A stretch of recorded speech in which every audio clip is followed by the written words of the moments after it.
Pangalawa naman po is sign off or magla-logout po tayo. And then, if ever na gusto po natin mag-change ng password, click lang po natin to change password. And then, ilagay lang po natin yung old password and then create new.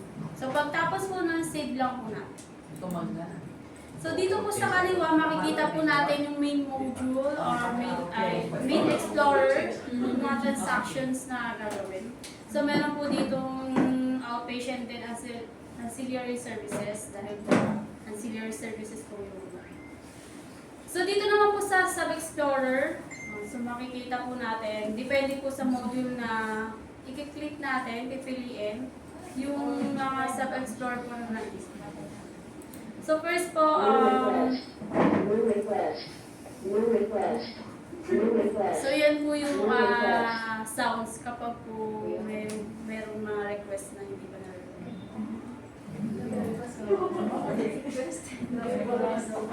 So paano po mag-register ng outpatients? So mag-new lang po tayo dito sa taas, makikita po natin. Click lang po natin yan. And then yung mga green po na indicator na yan is mandatory. So maglagay lang po tayo ng last name.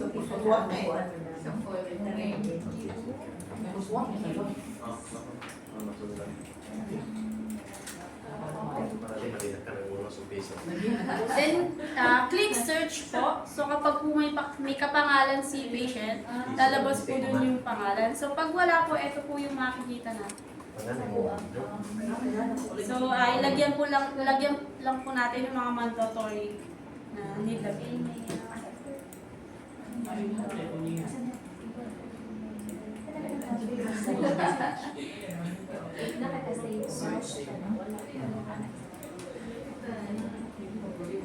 So dito po sa transaction type, dahil po outpatient po yung register natin, so nakalagay po sa kanya is outpatient consultation. So meron po dyan iba't ibang transaction type. And then dito naman po sa hospitalization plan, so self-paid lang po yan. If ever na may insurance po si patient or HMO, click lang po natin yung insurance. So dahil lagyan lang po natin self-paid for outpatients. So dito po sa service type, so meron po tayong iba't ibang type ng service. And then dito po sa pricing scheme, so dahil po outpatient registration po yung gagawin natin, so click lang po natin yung outpatient. So hindi naman po mandatory need lagyan ng physicians muna or consultants. So pagkatapos po natin mag-fill out and then save and close lang po, ilagay lang po natin yung password.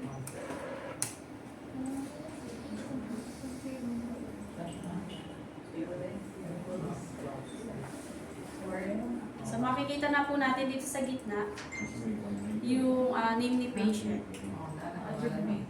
So na-summarize po, yung mga may color coding po. Kapag po green, so ibig sabihin po is active po siya. Kapag naman po white, discharge. Kapag naman po yellow, so yun po yung may go home. Then kapag naman po light green, ang tag as may go home po yun. Kapag naman po cancelled or na-void, yung county patient, red po yun. Kapag naman po died, black. So dito po sa may show filters, click po natin yung show filters. So dito po. So kapag po kinlik natin show filters, makikita po natin yung iba't ibang filters. So kapag po by date yung gusto natin or may iba backdate po tayo, for example po, hanapin po natin yung patient kahapon. So, dito po, sa drop down, click lang po natin yon and then i-backdate lang po natin kahapon. So, after po nun, apply filters. So, pagka apply filters, lahat lang po ng patient kahapon yung makikita po natin dito sa window. So, kapag po mag-filters tayo, huwag po natin kakalimutan na i-click yung apply filters para po mag-take effect. So kapag naman po gusto natin yung active lang po yung makikita, yan select lang po natin to, then apply filters. Sa lahat lang po ng active yung makikita natin.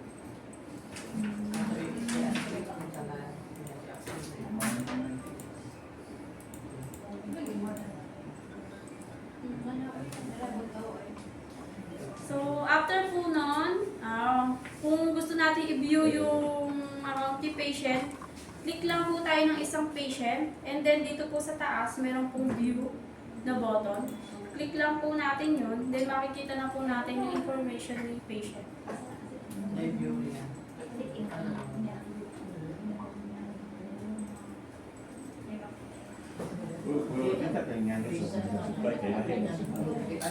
Papunta po tayo sa ancillary services. So, sa ancillary services, dito po tayo nagre-render ng requisitions. So dito po sa may show filters po, ancillary services, then show filters. Ito po. Ito po. Show filters. So dito po ulit, makakapag-filter po tayo by date or by patient name. So ancillary department po. So iba't ibang department po tayo, di ba? So dito naman po sa ancillary department, hanapin lang po natin yung department natin, and then i-click lang po natin yun. So pagtapos po nun, apply filters. So lahat lang po ng may request sa department nyo yung makikita. For example po, CT scan. So sa lahat lang po na may request sa CT scan yung makikita po natin sa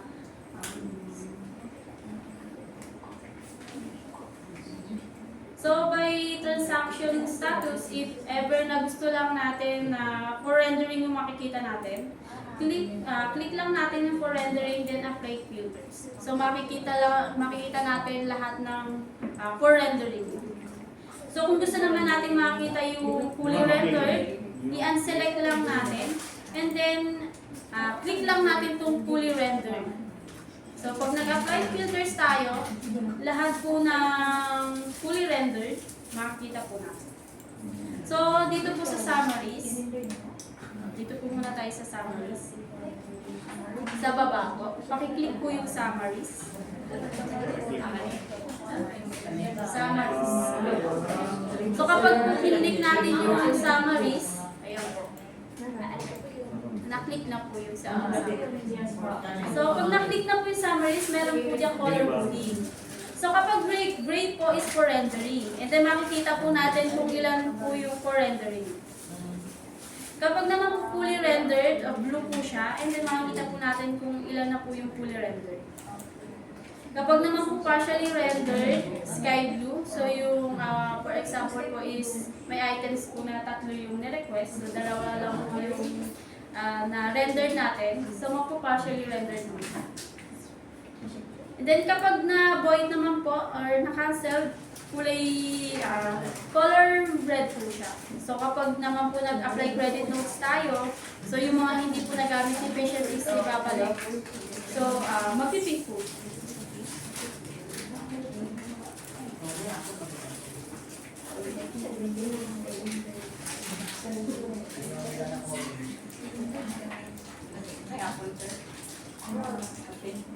So paano po first po natin, direct rendering po muna tayo. So for example po, si outpatient. Si outpatient po, magda-direct render na po tayo. Click lang po natin mag-click lang po tayo ng isang patient. And then sa may sub-explorer po, under ng subcomponents, makikita po natin yung direct render.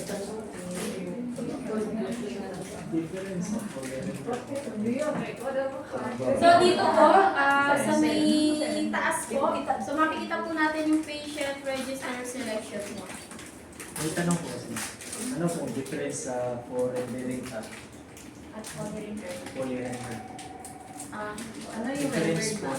Yung render po is na-success na po. Na-serve na. Na-serve na po yung yung ni-request po.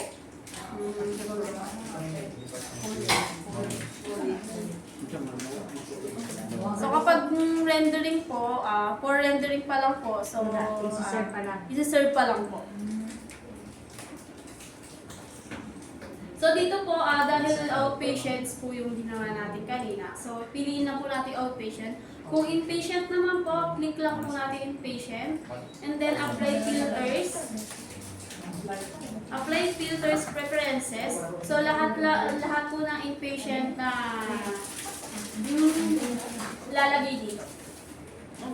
So dito naman po, magba-backdate po tayo. So if ever na magba-backdate po tayo, click lang po natin to, and then piliin lang po natin yung date kung kailan po tayo.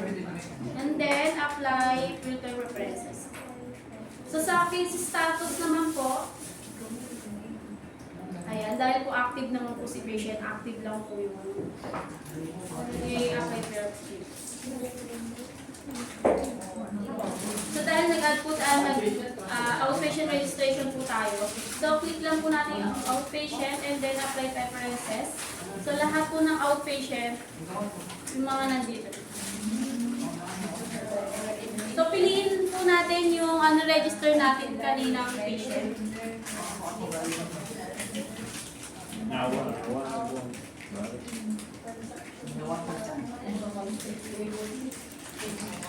And thank you, sir. So, if ever na hindi po nakita si patient, meron po dito search by patient name. So, i-search lang po natin si patient dito. Ayan. So, automatic na yun lang po yung makikita natin. So, click lang po natin yung account ni patient and then select. So, mapupunta na po tayo sa post charges to patient's account. So, mag-charge na po tayo. So, para po makapag-charge o makapamili ng item na ida-direct render kay patient or charge, select from item master file po, dito po sa dulo. Nakita po natin. Ito po.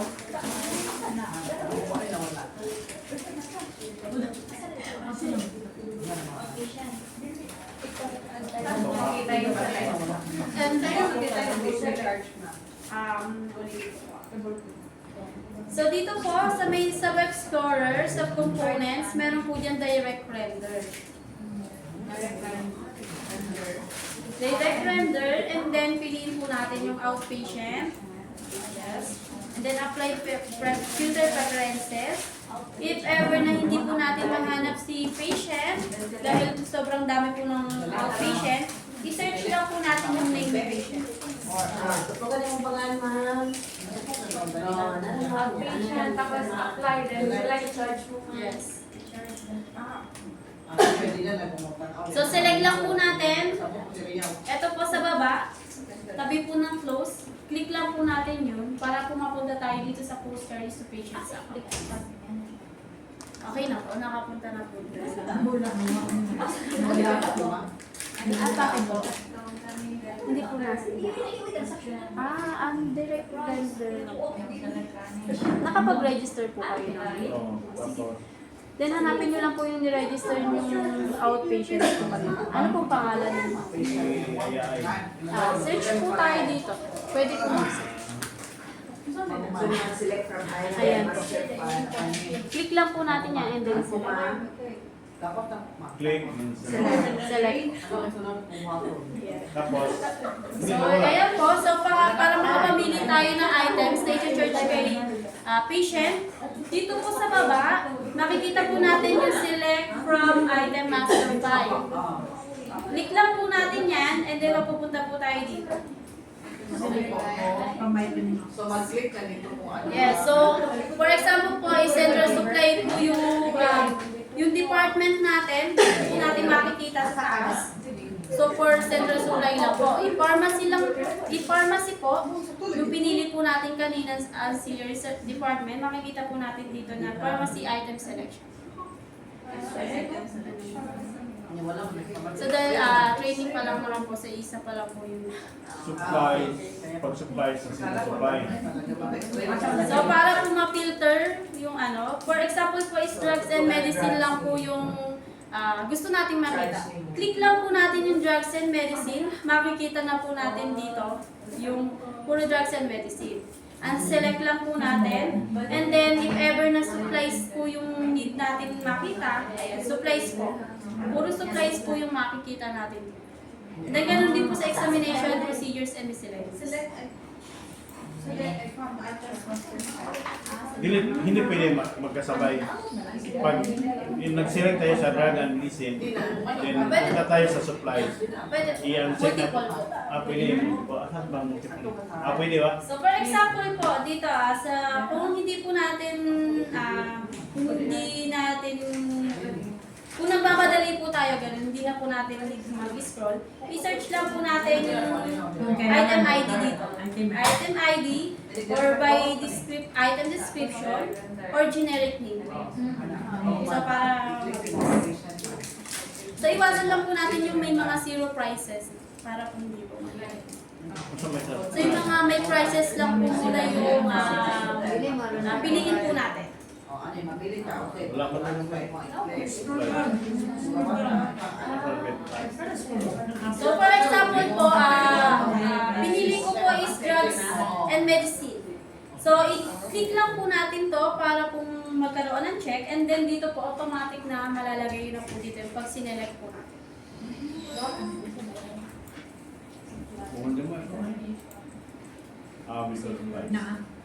So nakapili na po tayo. So after po nun, pag wala na pong pipiliin, pwede naman po dyan multiple. So pagtapos natin drugs and medicine, if ever na sa supplies, i-charge po natin yung patient, click lang po natin yung item na i-charge kay patient. So pwede po yung multiple. And then after po nun, pagtapos natin na makapamili ng items, continue lang po. And then dito po sa transaction line items, makikita po natin yung sinelect natin item.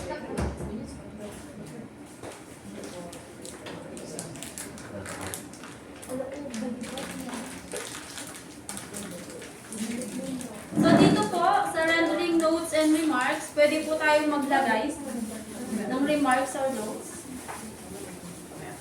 So, yan. Dito po. Dito, transaction line. And then dito po sa pinakababa, may rendering notes and remarks po. Click lang po natin.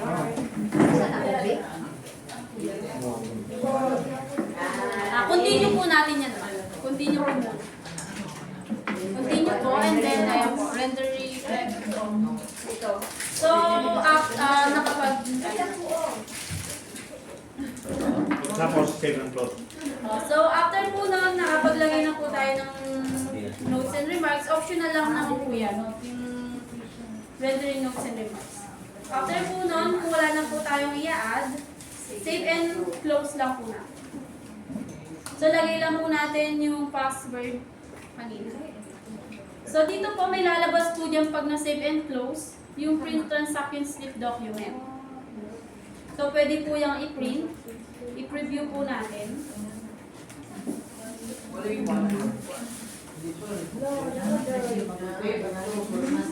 Hindi na pa.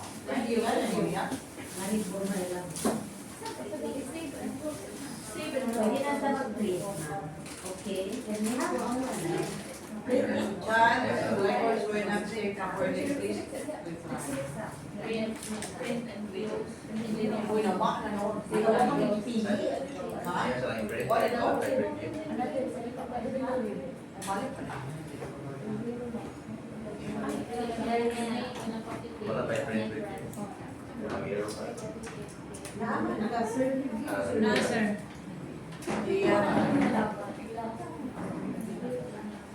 Ay, mag-restart yan.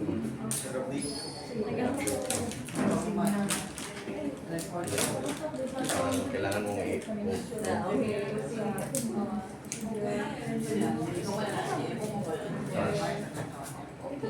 balik mo lang. Kailangan ng laptop. Habit na rin. Lagyan mo na powder sa special items. Umapat na yan. Tubig, eh, tubig ka rin. Special, lagi lang na test. Dito. Timing. Timing yan. Tayo sa water lumang. Ka-timing, mga siya. Lagi sa Yung mga isa Sabi.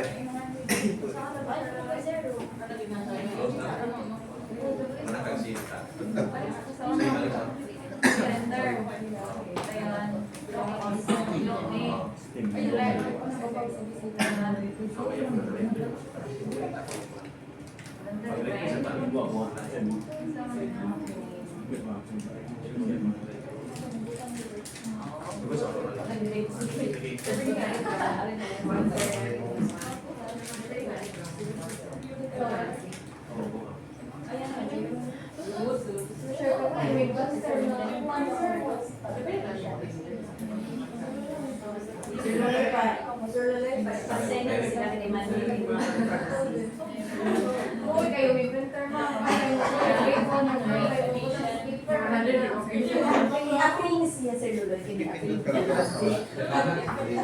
Yung saludo din, pero para na ito kanita, di ba?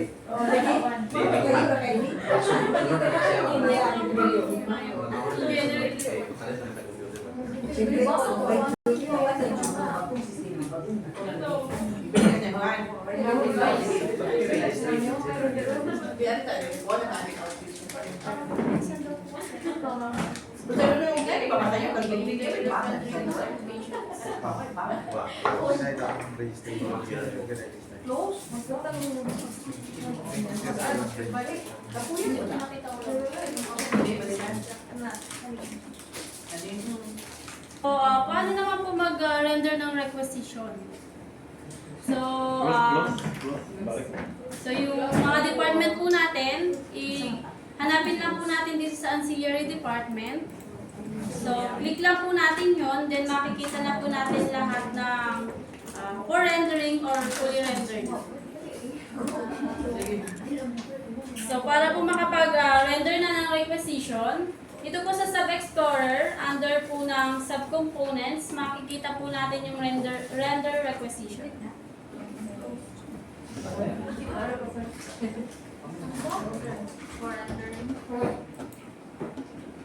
Warman, tomorrow, this option is only applicable to unrendered.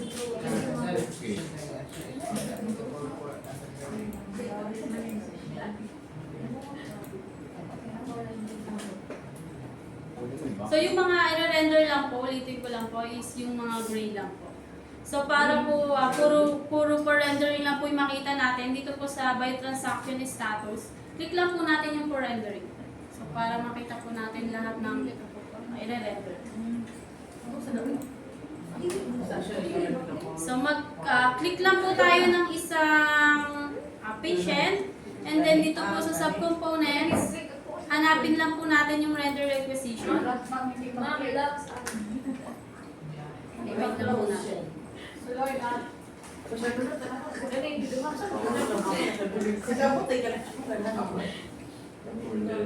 Apply.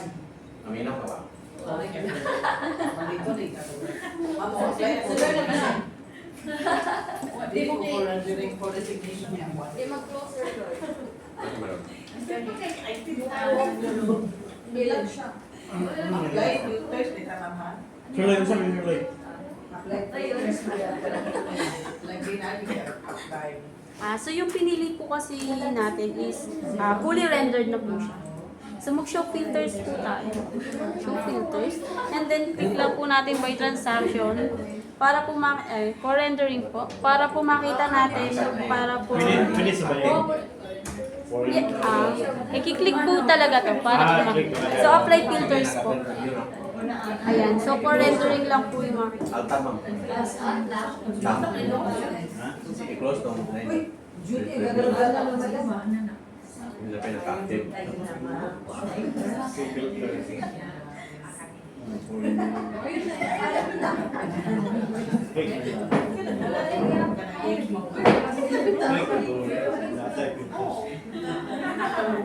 Tahan, ang tapos na si Roy. I-close na Balik sa laki. Wala, hindi ko kaya eh. Okay na po. So, yung piliin lang po natin is for rendering.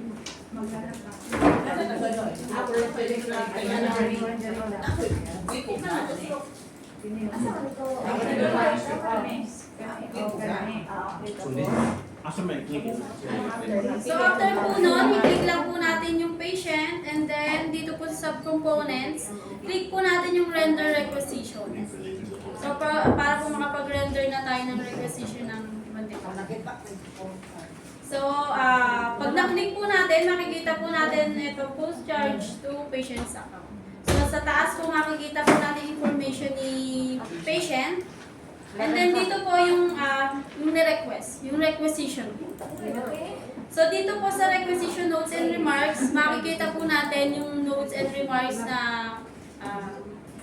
binigay ni department. For example po, si pharmacy po, meron pong nilagay na requisition notes remarks, makikita po natin. And then dito po sa rendering notes and remarks, pwede po tayong mag-reply dito. So maglagay rin po tayo ng rendering notes and remarks.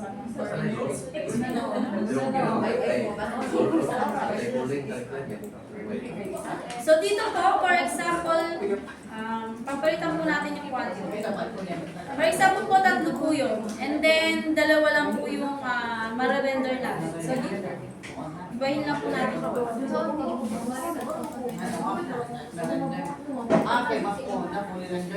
So para ma-render na po siya, click lang po natin yung item and then save and close. Lagay lang po natin yung password.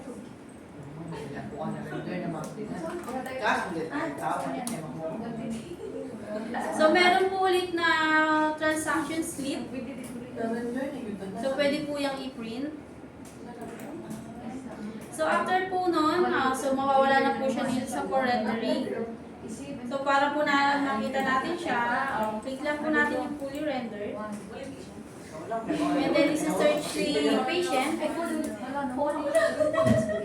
So makikita na po natin na nag-blue na po siya. So it means fully rendered na po siya. So na-render na po natin yung requisition.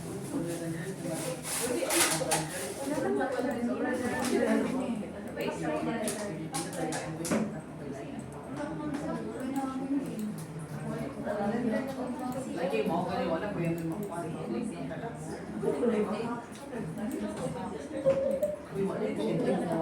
So paano naman po mag-apply credit note? For example po is may hindi po nagamit si patient na items. So pwede po yun na ibalik. Apply credit note lang po dito sa subcomponents. Piliin lang po natin si patient. Yun na meron pong hindi nagamit. For example po ito. So click lang po natin yung patient.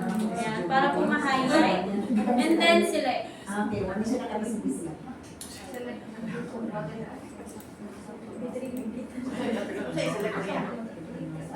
Pero wala yung mo nagamit, ma'am. So po, Wala ko nagapit na natin kayo. After na apply credit note. yes po, apply credit note. Tapos po. So, pagtapos po na makikita po natin yung process credit note. Then, piliin lang po natin yung item na i-credit note po natin. Next po, and then dito po sa quantity for return, ilagay lang po natin yung i-return na items. Enter, and then kung yung isang item lang naman po yun yung i-credit note, dito po sa may baba, kapag finalize na po, meron po diyang finalize. So, click lang po natin yan. So, makikita po natin dito sa transaction line items, yung ni-return na items.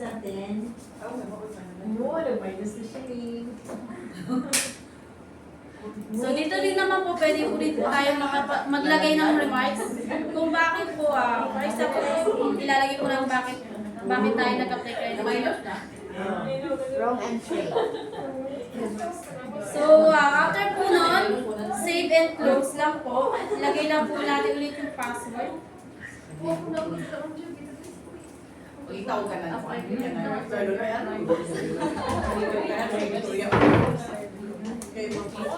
So, kapag po sinearch natin si patient, or nakita po, magkukulay yung pink na po siya. So, ibig sabihin, nakapag-apply credit note na po tayo. Oo. Hanapin ko nga siya. Hanapin ko sinabi yan. So, paano naman po kung magka-cash transaction po, yung hindi po isasama sa so. So, dito na sa cash transaction. Present na.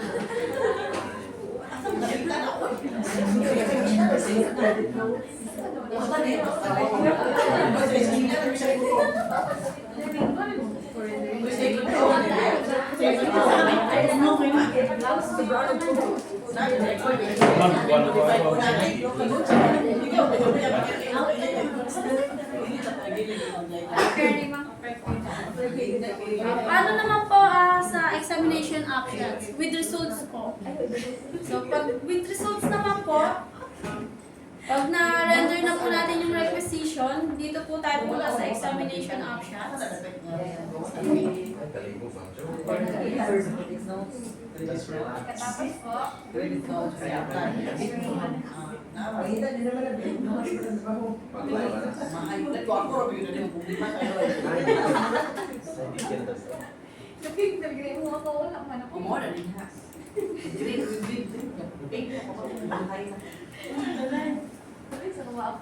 Behave class, behave children.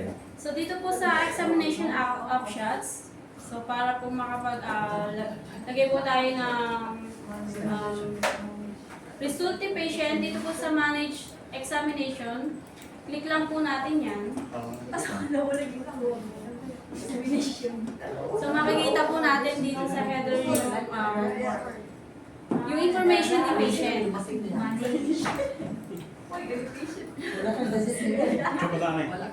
For example po is CBC.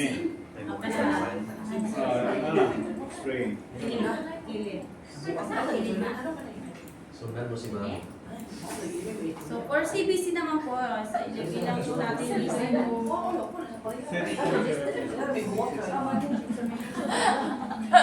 Examination. so dito po sa perform by, so pipili po tayo ng doctor. Manage examination. Select lang po natin. One month. Lapot mo na. So after po nun, pwede na po natin siyang kasi po. Lumabas na patient name. Wala akong tindawa. Lagi mali. Backdate na lang. Bakit po malabas? Apply filter. Tapos backdate. Ito'y back to zero mo kayo. Sige. Examination. So, pag wala po nakita, backdate na lang po tayo. So, yung mga dati pong niregister na lang po yung gamitin. Okay. Tapos, apply. Apply filters po. Show filters po. Ayan. Tuyok eh, wala Show eh. filters po. Mali. And then backdate po. Pili ka. Drop down lang po natin. Pili po tayo na Wala. atin na lang po ilagay natin. November. Then apply filters. Ayan. Meron na. Sa 22 kayo pumunta.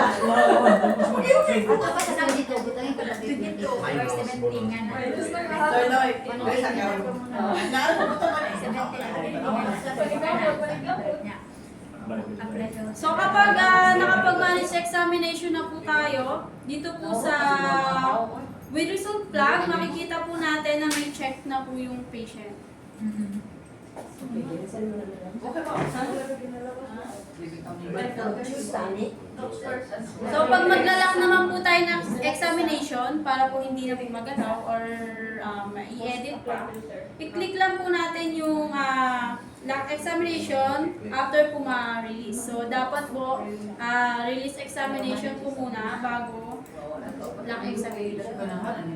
So So, i-release na po natin yung examination. I-click lang po natin yung release examination. So, makikita po natin yung patient name dito. So, yung exam description. And then, pwede po maglagay ng notes and remarks. And then, after po nun, go lang po and then lagay lang po natin yung password. Double click. So makikita po natin sa may release flag, meron nagka-check na po yung patient na pinili po natin.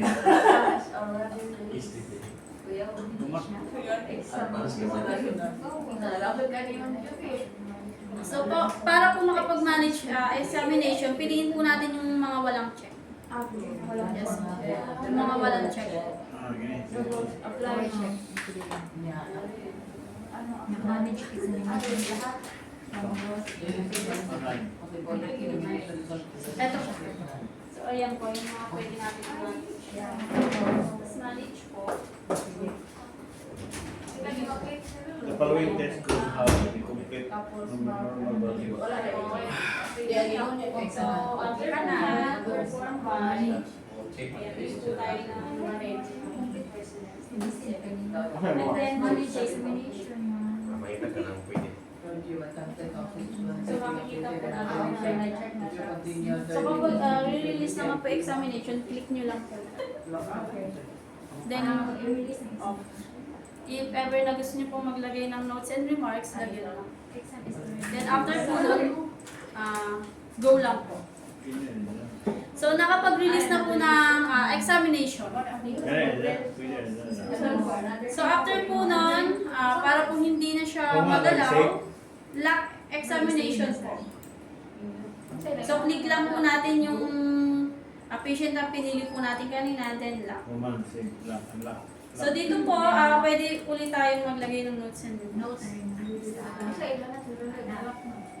Tapos go. And then,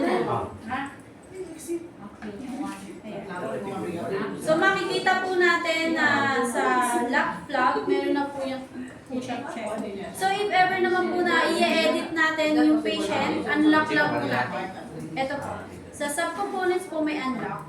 And then, ilagay po natin sa notes and remarks, bakit po natin i-unlock. Not possible. The soap is not there. So, go lang po. So, makikita po natin na nawala po yung check sa unlock lang. Yan na lang.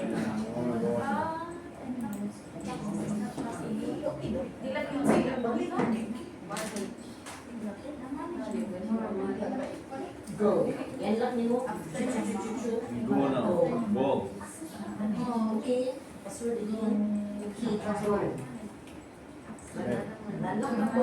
Nilak na to ni mo sa na.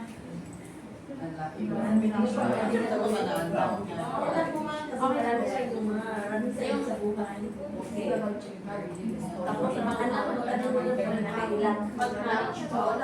So, i-release po natin. So, i-click po natin yung pinanage natin.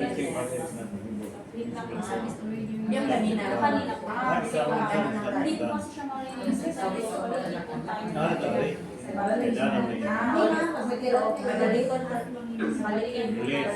Patient and then release.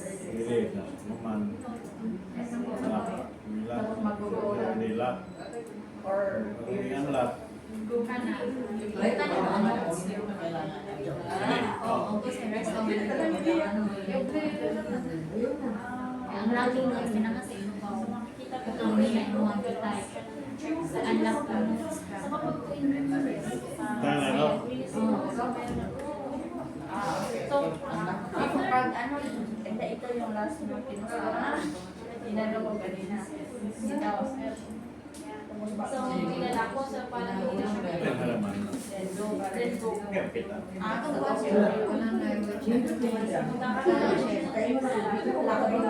So, if ever na i-edit po natin, i-unlock lang po. Oh my God.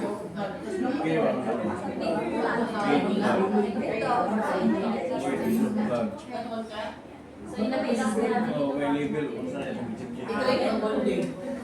So, mawawala na po yung Yes, yes, kami? Go.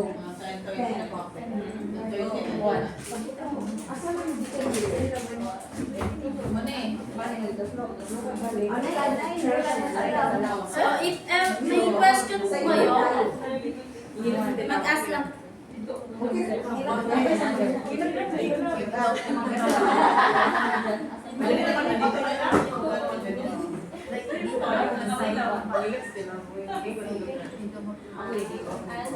So, kapag po nag-manage tayo, so ipipili na po natin yung hindi pa po na-manage.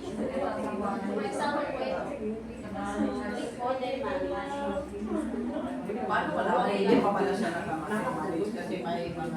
May mga wala po kasi check. ah, And then, ilagay lang po natin dyan. Results. Ilagay po tayo ng doctor.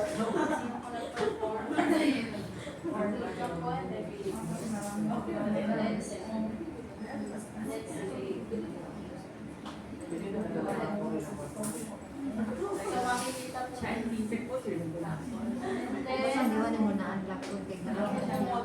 Hindi, yan lang sa ako ha. Pero okay mo kasi ng lax. Kasi, Makita po natin. release na, lag, ina. So, makikita po natin sa may... So, bumana na. Okay, ito yan lang. Tingnan po natin cursor dito. Sa with result log, makikita po natin na so, pwede na po siyang i-release. So, release po. Pwede po maglagay ng notion reports. And then, Kasi now, check ka na eh. Ay, umay. so, kapag nag-prove naman po Puta, di ba? tayo, Kung sa'yo, para po hindi na check siya ka na eh. ma-edit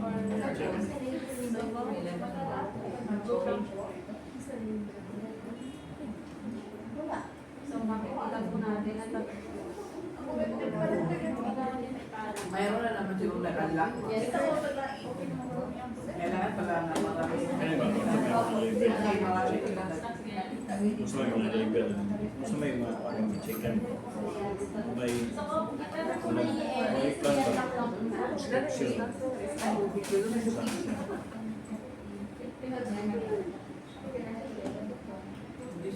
Sarah Julie. Mag-edit. Submission. Unlock natin. Ano? Submission Julie. Gusto mo na sila. Chicken. X-ray.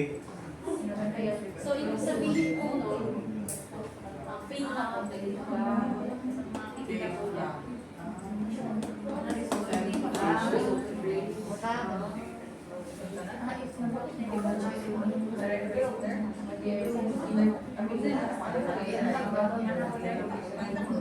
So, pag magbigay pa kami ng result, magdala pa ng science to patient. Result na Ito yung results.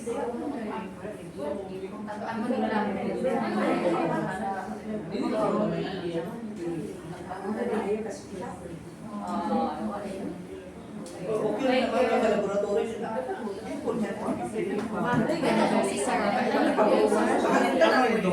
May ma-check. Wala kasing description sa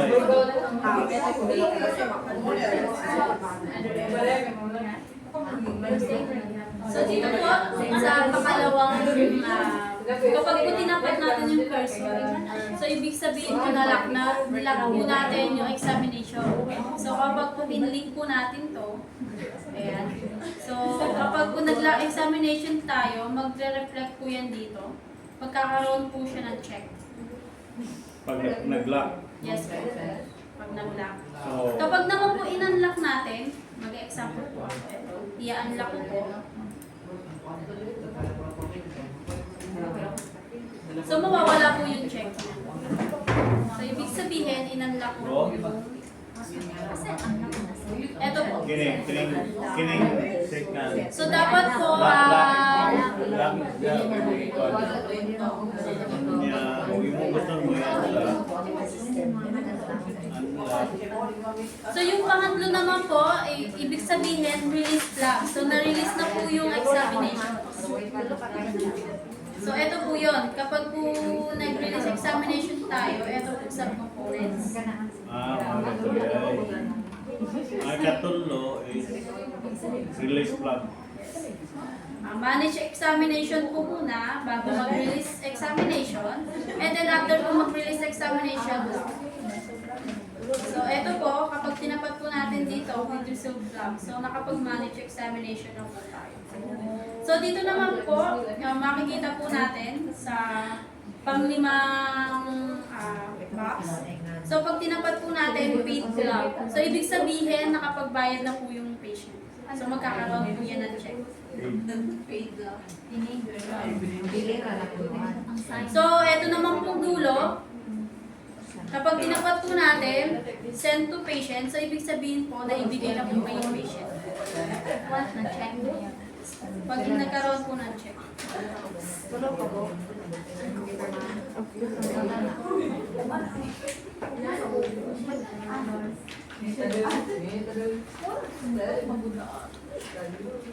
So, meron pa po ba tayo? If-ever po na wala po tayong tanong, pwede na po tayong mag-go po. Alis na tayo. Chupe. O ba, no?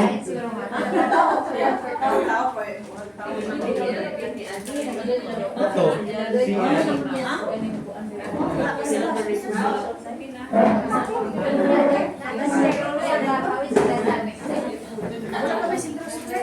Training pa rin. Training. Training pa rin. Hindi. Tinuro lang po yung Kung mag-live na, mayroon na. may department na. So yung tinuro ko lang po kanina, pagpili ko ng department. Kuhan pa ito, mabilang. Training pa niya. Kung mag-live na, mag-nanay ko. By department.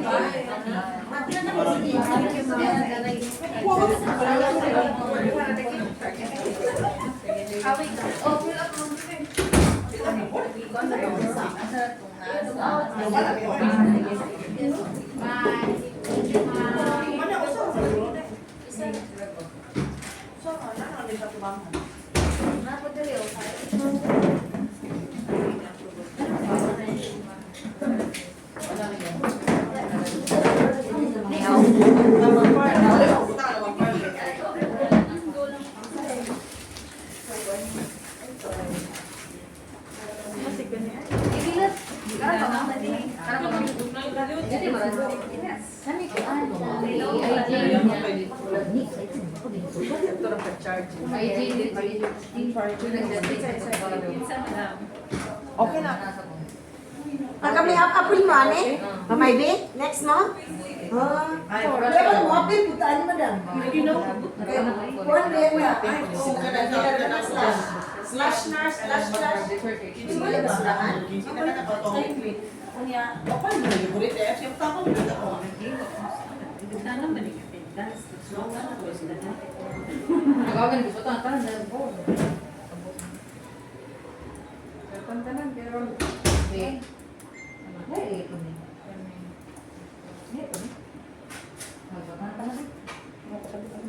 Kasi Aprilo sa yung pasyente, madam. Si Kuan Kahote, bata pa. Di tigulang mo na niya. Balik mo pasyente. Buli ko na. Kuha na, BP re ubos. BP ubos. Munang gano'n repi mi. Magpakuhan ko dyan. Masa nang sled? Sled? Ilang hours? 6 hours na. Di ka daw ka na-refer. BS ko na prior to sled ba? Kasabot. Hindi sled. Nagpa-prefer. Ay, kapapod.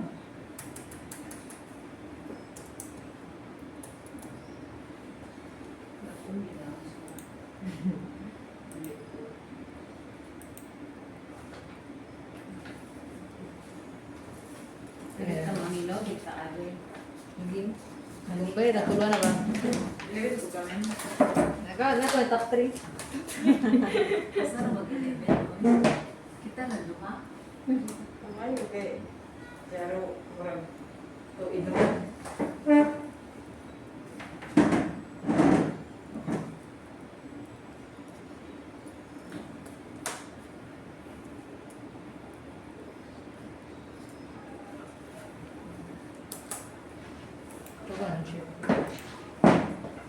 Cherry, daw si Jaro ka lang. Pili, ha? Yung cherry. Ang sila daw ako. Matagnan mo ka sa mga arty, day. Color na nagbuhok, day.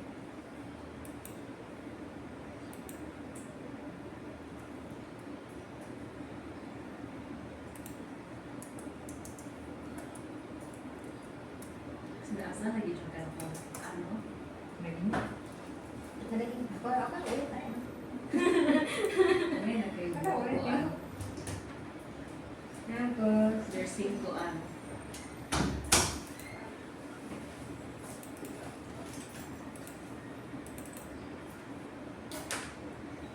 Kabot mo pa sa una mo na ang ganun ko. Lagi ako niyang purma.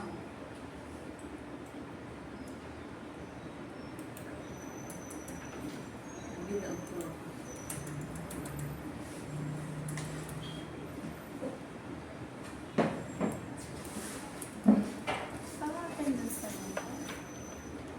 There's what?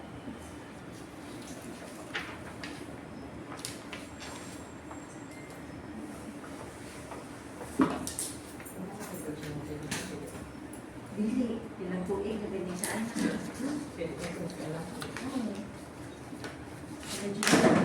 ako sa uwa mo, binili ko para sa magpibili na magpasimpi.